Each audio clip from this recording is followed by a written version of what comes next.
마켓콕 헤드라인 시간입니다. 어제 장마감 이후부터 개장 전까지 중요한 소식들 함께 정리해 보겠습니다. 네, 오늘 첫 번째 소식은요. 미국과 일본이 중국을 견제하기 위해서 양자 컴퓨팅에 대한 동맹을 맺는다는 소식이 전해지고 있는데요. 구글과 IBM이 미국과 일본 간 양자 컴퓨팅 협력 사업에 1억 5천만 달러, 하나로는 약 2,009억 원 정도를 쏟아부을 계획이라고 월스트리트 저널 측에서 보도를 했습니다. 이 대규모 투자를 통해서 상당한 수준의 경쟁력을 확보한 중국을 견제하고 미국의 기술 주도권을 공고히 하기 위해서 이 같은 조치를 내린 것인데요. 이 보도에 따르면 오는 19일부터 20일 G7 정상회의가 예정돼 있죠. 일본 히로시마에서 이 같은 내용을 담은 업무 협약 서명식이 열릴 예정입니다.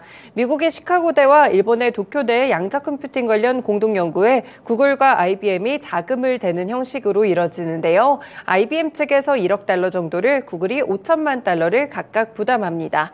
이 양자 컴퓨터를 직접 설계하는 물리학자들부터 인접 분야에서 이를 적극적으로 활용하는 과학자들까지 한 세대의 전문가들을 키워내겠다라는 계획인데요. 이 때문에 오늘 양자 컴퓨팅과 관련된 이런 소식들도 조금 체크를 해두시면 좋을 것 같습니다. 네, 두 번째 소식은요. 한국과 캐나다 이제 두 정상이 또 만났는데요. 핵심 광물에 대해서 협력을 강화하겠다는 결론을 도출해냈습니다. 윤석열 대통령과 주스틴 트루도 캐나다 총리는 어제 정상회담을 갖고 북한의 핵미사일 위협 대응과 인권 개선의 협력, 비밀 정보 공유 범위의 방산 분야의 확대, 경제안보 협력, 반도체, 배터리, AI 등 미래 청정에너지에 대한 협력, 캐나다 워킹 홀리데이 쿼터 확대 같이 5대의 핵심 분야에 합의를 했습니다. 이렇게 한국과 캐나다 정상회담은 윤 대통령의 취임 이후 이번이 세 번째라고 보시면 될 것 같은데요. 지난해 6월 스페인 마드리드에서 나토 정상회의 참석을 계기로 양 정상이 처음 만났고요. 같은 해 9월에는 윤 대통령이 캐나다 수다 오타와를 찾아서 회담을 했습니다. 윤 대통령과 트루도 총리는 이날 소인수회담과 정상회담을 가진 뒤 5대 분야 합의 사항을 담은 새로운 60년을 함께 더 강하게라는 제목의 양국 수교 60주년 기념 공동 성명을 발표를 했는데요. 이 자리에서 핵심 광물 공급망 MOU를 체결해서 양국 간 광물 자원과 에너지 협력을 심화해 나가기로 했다라는 내용까지 함께 밝혀졌습니다. 이뿐 아니라 양국은 반도체와 배터리, 인공지능과 같은 미래 산업과 소형 모듈 원전, 천연가스, 수소를 포함한 청정 에너지 분야에서 양국 간 협력 잠재력이 큰 분야를 식별하고 구체화하기로 했다고 말을 했는데요. 네, 이렇게 한국과 캐나다 다시 한번 또 합의 관련된 소식들이 전해지고 있습니다. 결국에는 핵심 광물과 관련된 부분들 내용이 또 나왔기 때문에 리튬 종목들을 움직일 수 있는 재료가 될 것 같은데요. 관련 종목들 체크해 보시면 될 것 같고요. 이야기가 나오게 되면서 한국과 캐나다 측의 또 광물과 관련된 일부 종목들이 부각을 받기도 했었습니다. 그 외에도 금양이라든지 리튬과 관련된 종목들, 하이드로 리튬을 포함해서 리튬주들도 한 번 더 체크해 보시면 좋을 것 같습니다.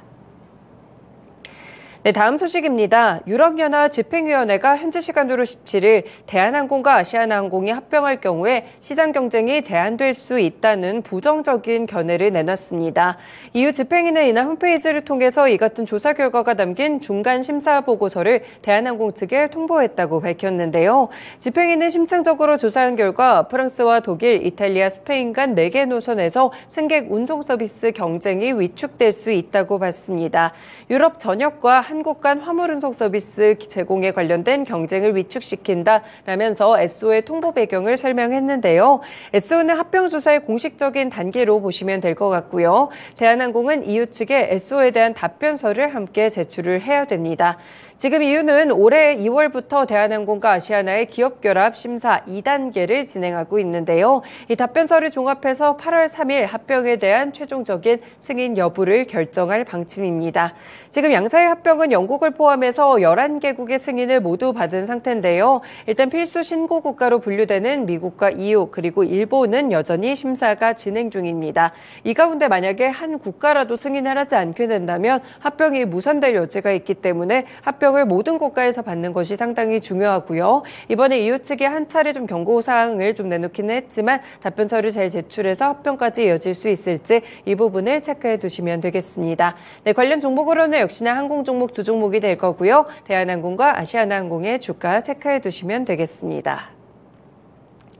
네, 다음 소식은 방산과 관련된 단독 보도입니다. 이 K방산의 세계적인 큰손 폴란드가 한국산 K808 100호의 이 차륜형 장갑차도 도입하기로 결정한 것으로 확인되고 있습니다. 이에 따라서 이르면 올해 3분기 중인 K808의 폴란드 수출을 위한 본계약이 체결될 것으로 보이는데요. 이 폴란드 군비청이 지난해 7월 맺은 한국산 무기체계 도입을 위한 대규모 총괄 계약에 전투 지원 장비, 그중에서도 차륜형 장갑차 품목이 포함돼 있었다고 밝혔습니다.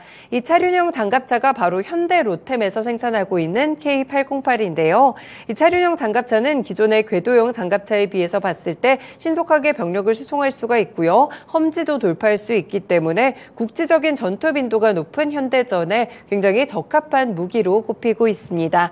이 폴란드 군비청은 앞서서 우리나라 방산 기업들과 함께 맺은 총괄 계약을 통해서 현대 로템이 생산하고 있는 K2 전차 1000대, 하나 에어로스페이스의 K9 자주포 648문, 그리고 한국항공 우주산업의 FA50 경공격기 개량형 48대를 수입하기로 했었는데요. 네, 이렇게 추가적인 소식들이 또 나오기도 했습니다. 현대 로템 거기 때문에 관련 종목으로 현대 로템 체크해 보시면 될 것 같고요. 전반적으로 방산주들의 모멘텀이 될 수 있을지 이 부분을 중점적으로 보시면 되겠습니다.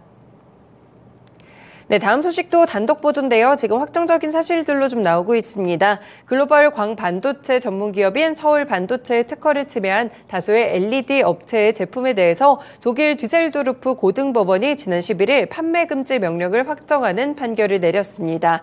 오는 6월부터 EU 통합특허 제도가 시행되기 때문에 이 서울반도체의 특허를 침해한 업체들은 유럽 내 17개 아마 이 부분에서 관련 제품을 판매하지 못하게 될 것 같은데요. 아직 소급 적용에 대해서 명시적인 규정은 없지만 이와 관련돼서도 이뤄질 가능성이 상당히 높다고 보고 서울반도체가 지난 5년간 판매 금지 판결을 받았던 14건의 특허에 대해서도 17개국 이상에서 적용을 받게 될 것으로 예상하는 분위기입니다. 지금 해외 업체들의 국내 특허 침해가 굉장히 좀 빈발한 상황인데요. 업계에서는 올해 6월 유럽에서 시행하는 EU 통합특허 제도에 대해서 서울반도체처럼 특허 침해에 대응하는 국내 업체들에게 굉장히 좀 큰 도움이 될 것으로 보고 있습니다. 이후 영내에서 통합된 특허 법원이 또 출범을 했기 때문에 특허 소송에서 승리한 기업의 경우 영내 대부분 나라에서 특허에 대한 보호를 받게 되기 때문인데요. 네, 관련 소식 때문에 오늘 서울반도체 거래 제한폭까지 시간외에서 오른 채로 거래를 마쳤습니다. 네, 시간외에서 이렇게 움직인 종목들 서울반도체 포함해서 관계사 서울바이오시스까지 함께 오늘 주가 흐름 체크해 두시면 되겠습니다. 네, 마지막 소식입니다. 식약처에서 최근에 좀 논란이 있었던 콜대원 키즈 펜시럽이죠. 최근에 상분리 현상이 좀 확인이 됐었는데 어린이 해열제입니다. 콜대원 키즈 펜시럽을 제조한 대원제약에 사전 예방적인 차원에서 자발적인 회수를 권고하고 제조와 판매를 잠정적으로 중지하도록 조치했다고 밝혔습니다. 식약처는 콜대원 핀즈 펜시럽과 함께 대원제약이 수탁 제조하고 있는 다나젠의 파인큐아 세트 펜시럽에도 같은 처분을 내렸는데요. 이에 따라서 대원제약은 다나젠과 함께 이 사용기한이 남은 모든 제조 번호의 제품을 자발적으로 회수하기로 결정을 했습니다. 이들 제품과 동일하게 아세트 아미노펜을 단일 주성분으로 하고 있는 타사 액상시럽제와 현탁제에 대해서는 아직까지 상분리 현상이 확인되지 않았다고 설명을 했는데요. 네, 관련 종목으로는 대원제약 체크가 되겠습니다. 일단 판매 중단 조치가 나왔기 때문에 혹시 주가에 악영향을 끼치지는 않을지 혹은 이전에도 사실 관련해서 계속해서 논란이 됐기 때문에 이미 주가에 충분히 반영된 것인지 정교장에서 꼭 확인을 해보시길 바라겠습니다. 네, 오늘도 이렇게 6가지 소식들 먼저 체크해봤습니다. 마켓콕 헤드라인이었습니다.